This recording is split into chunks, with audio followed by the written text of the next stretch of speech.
우리 인간은 저나 여러분나 마찬가지일 거예요. 이것이 옳다, 옳은 것이기 때문에 내가 그렇게 해야 되겠다 마음 먹지만 실천하지 못하는 것이 참 많죠. 저의 경우에는 그것 중에 하나가 소식하는 겁니다. 양을 적게 먹는 것이 건강에 좋고 성인병이 다 물러가게 된다. 귀가 따갑도록 들었는데 이게 왜 이렇게 어려운지 저는 중단이 안 되는 거예요. 음식을 앞에 놓여 있는 음식을 보게 되면 그 괜한 사명감이 생기고 그러다 보니까 이렇게 중단을 잘 못합니다. 또 목회를 오래 하다 보니까 이제 먹회의 실력도 많이 늘었습니다. 여러분도 아마 그렇게 해야 하는 것이 옳은데 그대로 실천하지 못하는 것들이 있을 거예요. 만약에 여러분과 제가 우리가 말한 대로 옳다고 여기는 대로 다 실천한다면 지금쯤 우리의 인생이 얼마나 달라졌겠습니까? 그러나 우리는 조금씩 그런 면에 있어서 성숙해 가고 있는 과정이라고 믿습니다. 예수님 제자 베드로도 마찬가지였어요. 오늘 본문의 시작에 보면 이때로부터 이렇게 시작이 돼요. 이때는 그러면 어떤 때냐? 맞아, 그 전을 살펴봐야 되겠죠. 마태복음 16장 16절에 보면 시몬 베드로가 위대한 신앙 고백을 한 때입니다. 주는 그리스도시요 살아계신 하나님의 아들이라고 하는 위대한 신앙 고백을 했고, 예수님께서는 베드로를 크게 칭찬하시고 새로운 비밀을 얘기해 주시는데 이 땅에 장차 교회를 세우실 것을 말씀해 주셨습니다. 또한 이때는 예수님의 퍼블릭 미니스트리 공생애를 볼 때에 마지막 터닝 포인트라고 볼 수 있어요. 이제 예루살렘으로 올라가셔서 고난을 받으시고 죽음을 당하시고 부활하시게 되는 바로 이 터닝 포인트입니다. 이때에 예수님께서 베드로와 함께 이런 대화를 나누시고 참 제자의 도를 가르쳐 주셨어요. 먼저 베드로의 신앙 고백을 살펴볼까요? 빌립보 가이사랴라고 하는 지방에 이르렀을 때에 예수님이 제자들에게 물으셨습니다. 사람들이 나를 누구라 하느냐? 한 3년 사역을 하신 후에 궁금하셨겠죠. 제대로 나를 알게 됐을까 사람들이? 그때 대답이 더러는 세례 요한, 더러는 엘리야, 어떤 이는 예레미야나 선지자 중에 하나라고 합니다. 만족한 답이 안 나왔습니다. 주님께서 그러면 가장 가까이서 나를 경험한 너희들은 나를 누구라고 하느냐? 사실 이 질문은 매우 중요한 질문입니다. 예수가 나에게 있어서 어떤 존재냐 하는 이 질문이 우리 신앙의 가장 기본이 되는 것이죠. 그때 베드로가 나서서 대답을 합니다. 주는 그리스도시요 살아계신 하나님의 아들이시니이다. 여러분, 이 고백이 여러분과 저의 고백인 줄을 믿습니다. 두 가지가 담겨져 있어요. 주는 그리스도시요. 그리스도라고 하는 말은 본래 The Anointed One, 기름 부음을 받은 자라고 구약에 소개되어 있습니다. 장차 오실 메시아를 얘기하는 것이고 곧 구세주로 오시는 메시아를 얘기합니다. 그러니까 주님은 우리의 구세주이십니다. 메시아이십니다. 이 말이고, 두 번째 고백은 살아계신 하나님의 아들이시니이다. 여기 살아계신 하나님의 아들이라고 하는 것은 우리가 얘기하는 부자 간의 관계를 얘기하는 것보다 더 깊은 뜻이 있습니다. 하나님과 같은 본질의 분이라고 하는 뜻이에요. 본질적으로 하나님과 같은 분이시다. 예수님을 가장 가까이서 그의 가르침과 행하심, 그분의 거룩하심과 그 초자연적인 능력을 직접 듣고 보고 경험했던 12제자 중에 하나 베드로는 바로 이렇게 귀한 신앙 고백을 하게 되었습니다. 주님이 굉장히 만족해 하셨어요. 그래서 뭐라고 말씀하시나 하면 17절 19절에 내가 복이 있도다. 하늘에 계신 내 아버지께서 너로 하여금 이것을 알게 해 주셨구나. 내가 앞으로 너의 이 반석과 같은 신앙 고백 위에 내 교회를 세울 터인데 음부의 권세가, 즉 사탄의 권세가 이기지 못할 것이다. 또한 내가 천국 열쇠를 내게 줄 터인데 내가 땅에서 무엇이든지 매면 하늘에서도 매이고 땅에서 무엇이든지 풀면 하늘에서도 풀리리라. 여러분, 앞장서기를 좋아하고 인정받기를 좋아했던 베드로가 얼마나 기쁘고 신이 났겠어요. 그런데 그건 잠깐이요. 그 다음에 정반대되는 일이 벌어집니다. 잘 들어보시기 바랍니다. 순간적으로 상황이 반전이 됩니다. 이 만족한 신앙 고백을 들으시고 예수님은 또 다른 계획을 발표하시는데 그것이 본문 21절입니다. 같이 읽겠습니다. 이때로부터 예수 그리스도께서 자기가 예루살렘에 올라가 장로들과 대제사장들과 서기관들에게 많은 고난을 받고 죽임을 당하고 제3일에 살아나야 할 것을 제자들에게 비로소 나타내시니, 바로 십자가의 고난과 죽음, 그 후에 부활이 일어날 것에 대해서 말씀하신 거예요. 그랬더니 베드로가 예수님께 항변을 했다 그랬어요. 그냥 항변한 것이 아니라 예수를 붙들고 항변하여 이르되, 그렇게 돼 있어요. 영어 ESV 버전에 보면 이렇게 쓰여져 있습니다. Peter took him aside and began to rebuke him. Far be it from you, Lord. This shall never happen to you.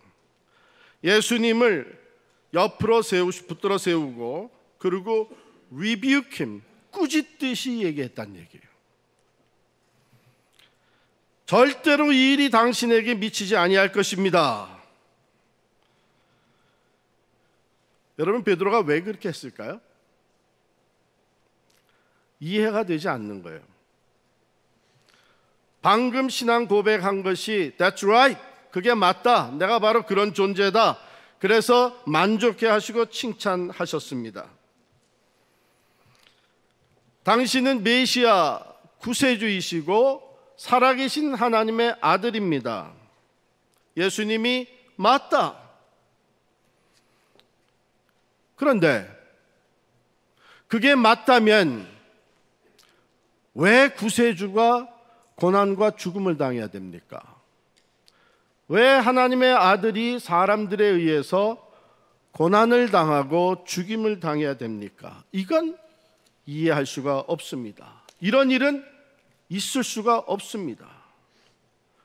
또한 베드로의 마음에는 예수님을 사랑하는 마음이 있었을 거예요.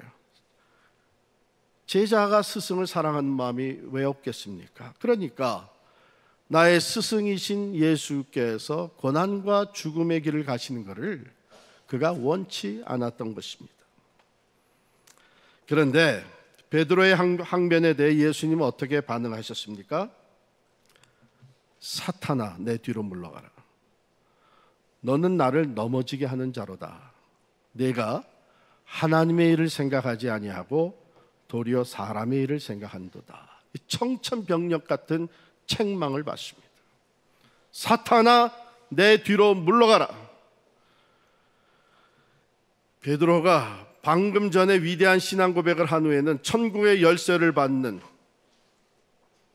그런 칭찬이 있었는데 이젠 사탄이란 꾸지람이 천국과 지옥을 한순간에 오고 가게 되었습니다. 왜 사탄이라고 그렇게 끔찍한 얘기를 하셨을까? 사랑하는 제자에게 사탄아, 내 뒤로 물러가라고 할 정도의 그 심각한 문제는 어떤 문제였나? 예수님이 그대로 얘기하십니다. 너는 나를 넘어지게 하는 자로다. 그게 사탄이 하는 일이거든요.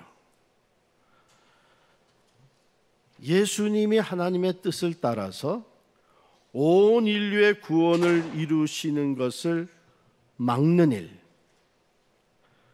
사탄은 이것을 방해하기 위해서 예수님이 공생애를 시작할 때부터 40일 광야에 나가셔서 금식 기도할 때에 벌써 그때부터 예수님을 넘어뜨리려고 3번씩이나 시험을 했습니다. 그게 사탄이 하는 일입니다. 오늘도 사탄은 하나님의 구원의 역사를 방해하고 하나님의 구원의 역사에 참여하며 그 일에 동참하는 사람들을 넘어뜨리려고 합니다. 베드로가 지금 그런 일을 하고 있다. 여기서 우리는 다시 한번 베드로의 그 고백과 행동을 우리가 들여다볼 필요가 있습니다. 베드로의 그 위대한 신앙 고백, 그리고 예수님이 앞으로 하시고자 하시는 일, 하나님이 이루고자 하시는 일, 그것을 위해서 고난과 죽음의 길을 가시는 것을 가로막는, 항변하는 이 베드로의 행동, 그 고백과 삶 그 자체에서 베드로는 스스로의 모순을 보여주고 있는 것입니다. 그는 분명 예수님을 구세주로 살아계신 하나님의 아들로 고백을 했습니다. 인정을 했습니다.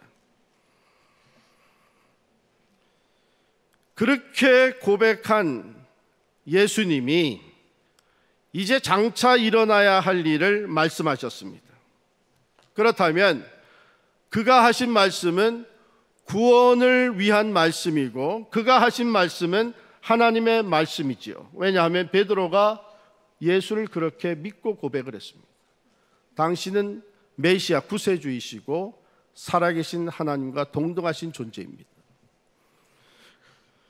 그러면 그의 말씀은 구원을 위한 말씀이요 하나님의 말씀인데, 그렇다면 이해하기가 어려워도 그분의 말씀을 받아들여야 하고 따르기가 힘들어도 하나님의 말씀이기에 순종해야 되는 것이 고백과 걸맞는 행위가 되는 것이죠. 그런데 그래서 항변을 하고 나섰습니다. 그러나 그런 일이 일어나면 안 된다고 가로막았습니다. 그의 고백과 삶의 모순이 드러나는 순간입니다. 예수님에 대해서는 주는 그리스도시여 살아계신 하나님의 아들이라고 했지만 그분의 말이 이해가 안 되고 받아들이기 어려워질 때에 그것을 거부한 것입니다. 왜 베드로가 그렇게 했나요? 예수님은 그 이유까지 설명을 해줍니다. 내가 하나님의 일을 생각하지 아니하고 도리어 사람의 일을 생각하는도다. 하나님의 일은 온 인류의 구원을 이루는 것입니다. 그것을 위해 죄가 없으신 예수님이 친히 십자가에서 화목의 제물이 되는 것이었습니다.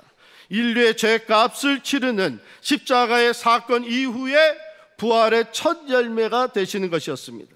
하나님과 동등하신 분이 온 인류의 죄를 대신 짊어지시고 십자가의 고난과 죽임을 당하는 것이 하나님의 일이었습니다. 사람의 일을 생각하는도다. 사람의 일은 무엇이었습니까? 이 땅에 물질적인 나라, 영광스러운 나라를 세우는 것이었습니다. 예수님이 그런 나라를 세우기를 기대를 하였고 그런 나라가 세워질 때 앞서서 제자된 우리들에게도 권세 있는 자리가 주어지고 거기서 부귀 영화를 누리는 것이 사람의 일이었습니다. 여러분, 사람의 일은 사람의 생각의 틀에 맞습니다. 구세주시고 하나님과 동등하신 전능자이시라면 당연히 이 세상 나라를 뒤집어 엎고 왕좌에 앉으시며 공의를 이 땅에 베푸시고 그를 따르는 자들에게 권세 있는 자리를 하나씩 주는 것이 사람의 생각입니다. 사람의 일은 사람의 생각의 틀에 잘 맞기 때문에 우리가 쉽게 이해합니다. 당연하게 여깁니다. 그러나 하나님의 일은 때로 이해가 안 됩니다. 왜 그렇게 해야 되는지 알 수가 없습니다. 그래서 우리는 종종 하나님을 믿는다고 하면서도 쉽게 사람의 틀에, 사고의 틀을 가지고 하나님의 일을 이해하려고 합니다. 그게 잘 안 되니까 사람의 일로 옮겨가고 사람의 일을 생각하고 사람의 방법을 앞세웁니다. 그러다가 하나님의 일을 거스르며 하나님의 일을 방해하는 사탄의 역할을 하기도 합니다. 베드로와 같은 신앙의 고백, 그러나 실제 삶은 그렇지 못한 그 차이가 오늘 우리들에게도 있지 않습니까? 하나님은 창조주시고 만복의 근원이 되시고 말씀하신 대로 이루시는 하나님이시라고 우리는 믿습니다. 믿고 고백합니다. 예수님은 나의 구주이시고 살아계신 하나님과 동등하신 하나님의 아들이라고 믿고 고백합니다. 그런데 우리의 삶에서 바로 그분의 말씀이 주어질 때에 그 말씀을 받아들이고 순종합니까? 몇 가지만 예를 들어봅시다. 마태복음 5장 38절부터 읽습니다. 누구든지 네 오른뺨을 치거든 왼편도 돌려대라. 너를 고발하여 속옷을 가지고자 하는 자에게 겉옷까지도 가지게 하라. 너로 억지로 오리를 가게 하거든 그 사람과 십리를 동행하라. 내게 구하는 자에게 주며 내게 꾸고자 하는 자에게 거절하지 말라. 너희 원수를 사랑하며 너희를 박해하는 자를 위하여 기도하라. 이 하나님의 일을 사람의 생각의 틀에 집어넣으니까 왜 그렇게 해? 무슨 손해 보려고? 자존심도 없나? 원수를 갚아줘야지. 손해 볼 일 어디 있어? 억지로 왜 가게 해? 내가 오리는커녕 한 걸음 같이 가나 보자. 맞습니다. 하나님의 일을 사람의 생각으로 분석하고 따르려고 하니까 어려운 거예요. 그러나 하나님께서 원하시는 것은 바로 이런 것들입니다. 너희는 먼저 그의 나라와 그의 의를 구하라. 그리하면 이 모든 것을 너에게 더하시리라. 내가 먼저 살고 봐야지. 하나님 제일주의로 살 이유가 뭐 있어? 내가 급한데. 나만 그런가? 사람들이 다 그런데. 잠언 3장 9절 10절입니다. 내 재물과 내 소산물에 처음 익은 열매로 여호와를 공경하라. 그리하면 내 창고가 가득히 차고 내 포도즙 틀에 새 포도즙이 넘치리라. 처음 익은 거 가장 귀한 것인데 그건 내가 킵해야지. 내가 원하는 대로 다 사용을 하고 남으면 하나님께 드리든 교회에 헌금을 하든 그건 두고 봐서 해야지. 그 사람의 생각이 자연스럽게 그렇게 갑니다. 말라기 3장 10절입니다. 너희의 온전한 11조를 창고에 들여 나의 집에 양식이 있게 하고 그것으로 나를 시험하여 내가 하늘문을 열고 너에게 복을 쌓을 것이 없도록 붙지 아니하나 보라. 내 원수가 줄이거든 먹이고 목마르거든 마시게 하라. 그리함으로 내가 숯불을 그 머리에 쌓아 놓으리라. 악에게 지지 말고 선으로 악을 이기라. 몇 가지 예를 들어서 말씀을 드렸는데 하나님의 일은 하나님의 말씀과 그의 뜻에 순종하는 것입니다.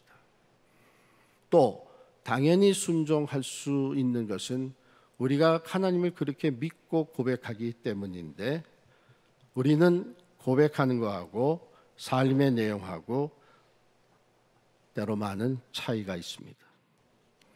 사람의 일은 사람의 생각과 판단을 따라가는 것입니다. 참으로 공교롭게도 우리는 신앙 고백은 하나님 중심으로 하고 실제의 삶은 사람 중심으로 살아가는 것은 아닌지요.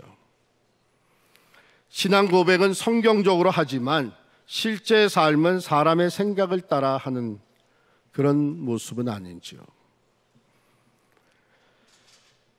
예수님에 대한 우리의 신앙 고백이 우리의 삶과 더욱 하나가 되어가는 것, 그것이 예수 그리스도의 제자로 자라가는 것입니다. 신앙의 성숙이라고 하는 것은 바로 내 신앙 고백과 내 삶의 내용이, 즉 신앙의 의식화가 삶의 생활화로 적용이 되어서 그 두 개가 하나가 되어가는 것, 그것이 신앙의 성숙입니다. 제자 양육을 1단계, 5단계, 10단계까지 다 마쳤어도 의식화만 일어났지 생활화가 되지 않는다면 예수님께로 가까이 갈 수 없는 사람입니다.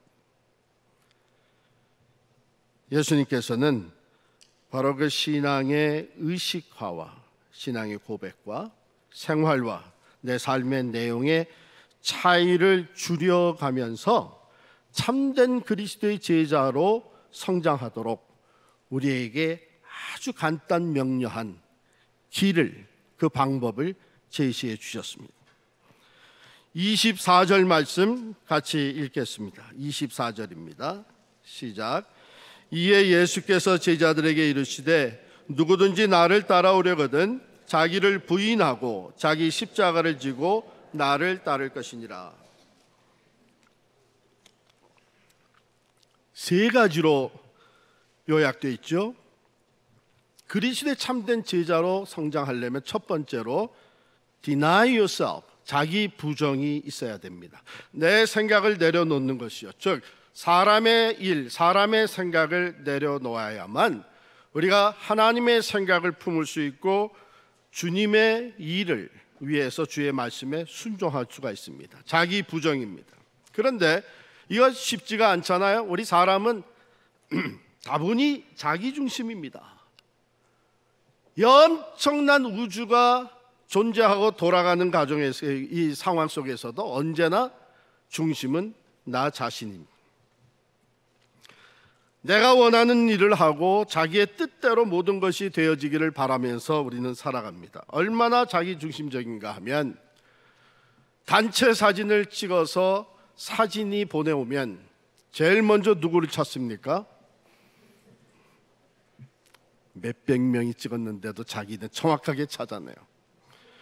그 사진이 참 잘 나왔고 모든 사람이 야, 이번 단체 사진 잘 나왔다고 그래도 내가 눈을 감았을 때 찍은 사진은 잘못 찍은 사진이에요. 그건 절대로 잘된 사진이 아닙니다. 그러나 사진이 뭐 뒤에 있는 사람이 좀 흐릿하게 나오건 말건 앞자리에 앉아있는 나에게 포커스가 맞춰지고 내 모습이 잘 나왔으면 그건 세상에 잘 찍은 사진이에요. 그렇잖아요. 우리는 이와 같이 자기 중심입니다. 이것이 있어서 우리는 하나님을 내 삶의 주인이라고 고백하면서도 여전히 내가 주인 되어 살아갑니다. 그래서 주님께서는 정말 내 입술의 고백, 신앙 고백과 삶의 내용이 하나가 되어가는 성숙한 그리스도인, 참된 그리스도의 제자가 되기를 원한다면 제일 먼저 해야 되는 것이 내 생각을 내려놔라. Deny yourself. 네가 중심이 아니다.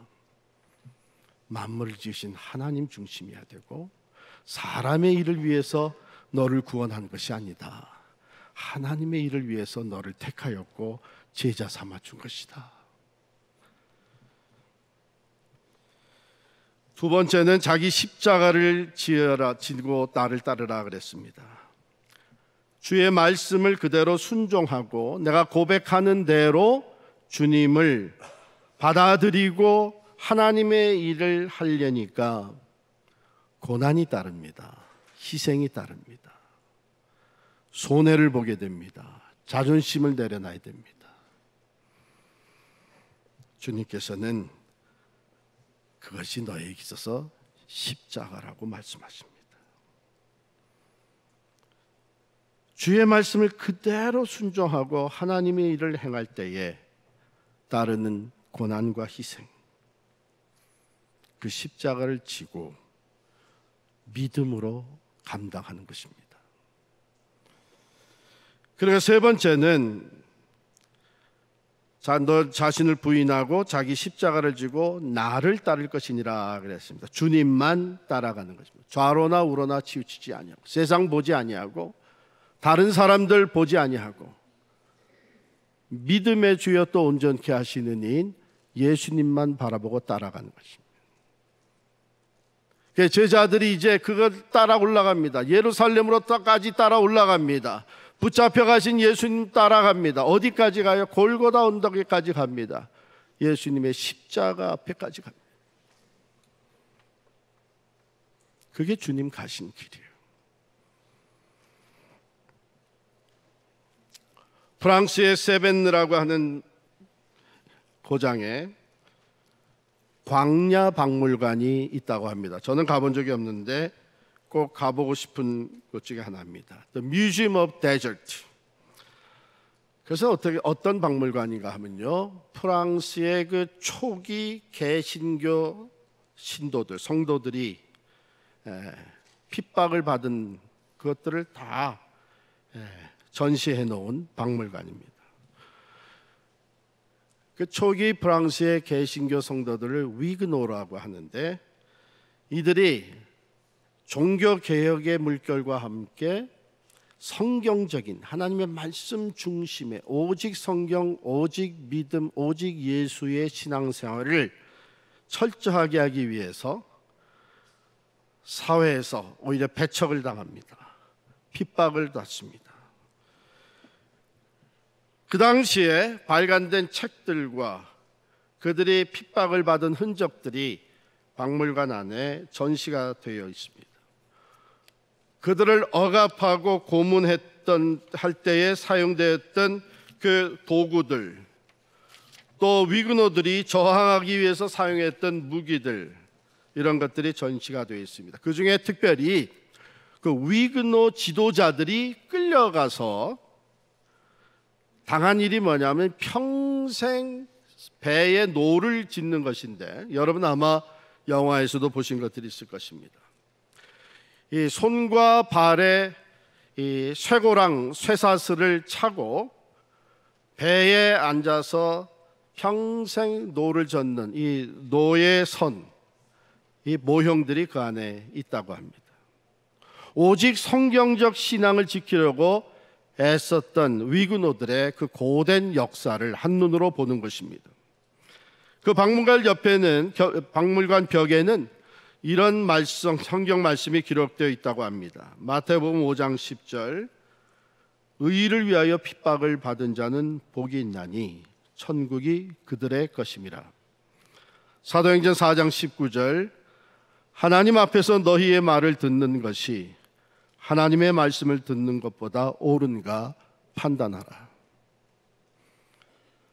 위그노들은 성경의 복음 말씀을 따르기 위해서 박해와 죽음을 두려워하지 않고 저항했던 사람들입니다.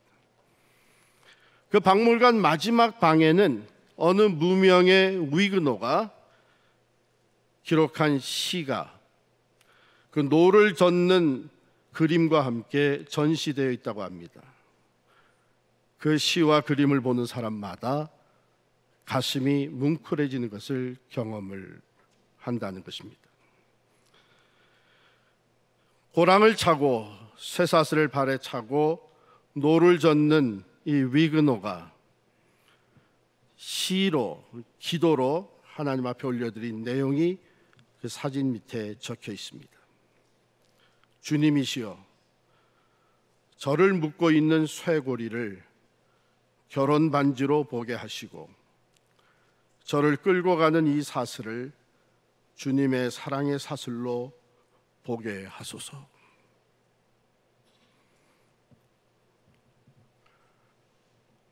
신랑 되시는 예수 그리스도와 하나가 된 그 결혼 반지로 보게 하시고 내 발을 묶고 있는 이 쇠사슬은 주님의 사랑의 사슬로 어느 누구도 끊을 수 없는 주님의 사랑의 사슬로 보게 하소서.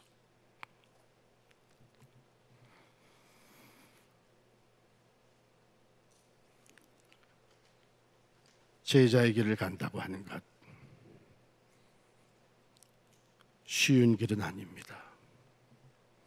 자기를 부인하고 포기해야 합니다. 왜냐하면 예수님 자신이 그렇게 하셨기 때문입니다. 빌립보서 2장 6절로 보면 그는 근본 하나님의 본체시나 하나님과 동등됨을 취할 것으로 여기지 아니하시고 오히려 자기를 비워 종의 형체를 가지사 사람들과 같이 되셨고 사람의 모양으로 나타나서 자기를 낮추시고 죽기까지 복종하셨으니 곧 십자가에 죽으심이라. 예수님의 섬김, 그것은 자기의 자신의 생명을 내어놓기까지 철저하게 자기를 부인한 삶이었습니다. 그렇기 때문에 예수님을 따라가는 우리들에게도 요구되는 것이 self-denial, 자기를 부인하고 자기 십자가를 지고 주님을 따르는 것입니다. 사도 바울은 바로 이 예수를 믿고 변화된 삶 살기 시작을 했는데 그는 이렇게 고백합니다. 갈라디아서 2장 20절에 내가 그리스도와 함께 십자가에 못 박혔나니 그런즉 이제는 내가 사는 것이 아니요 내 안에 그리스도께서 사는 것이라. 이제 내가 육체 가운데 사는 것은 나를 사랑하사 나를 위하여 자기 몸을 버리신 하나님의 아들을 믿는 믿음 안에서 사는 것이라. 그는 담대히 고백합니다. 나는 날마다 죽노라. 그리스도의 남은 고난을 내 육체에 채우기를 원하노라. 자, 그러면 왜 그 사랑의 주님께서 참된 제자의 길이 고난과 십자가의 길임에도 비긴 것을 아시면서 그 길을 따라오라고 말씀하십니다. 오늘 25절부터 28절까지에 있는 말씀이 그 내용을 담고 있습니다. 그 이유는 무엇입니까?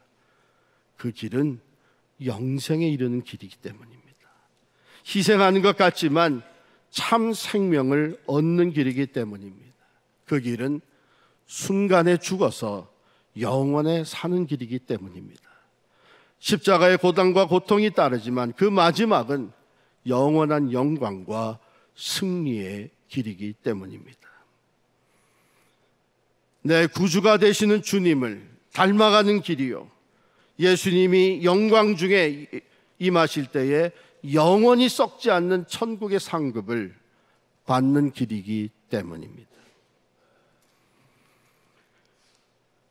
여러분, 예수님의 참된 제자가 되기 위해 내가 입술로 고백하는 그것이 또한 내 생활이 될 수 있기 위해 오늘 우리가 내려놓아야 할 것이 무엇입니까? 하나님의 말씀보다 앞서고 있는 나의 지식과 논리, 당장의 이익을 따지는 나의 계산, 나의 안일함과 내 이름을 앞세우는 나 중심의 신앙생활, 사람의 생각대로 판단하고 원망하고 비난하고 불평하는 것, 그 외에도 여러 가지가 있겠죠. 주님께 더 가까이 나아가는 것은 바로 이런 것들을 하나씩 하나씩 내려놓는 것입니다.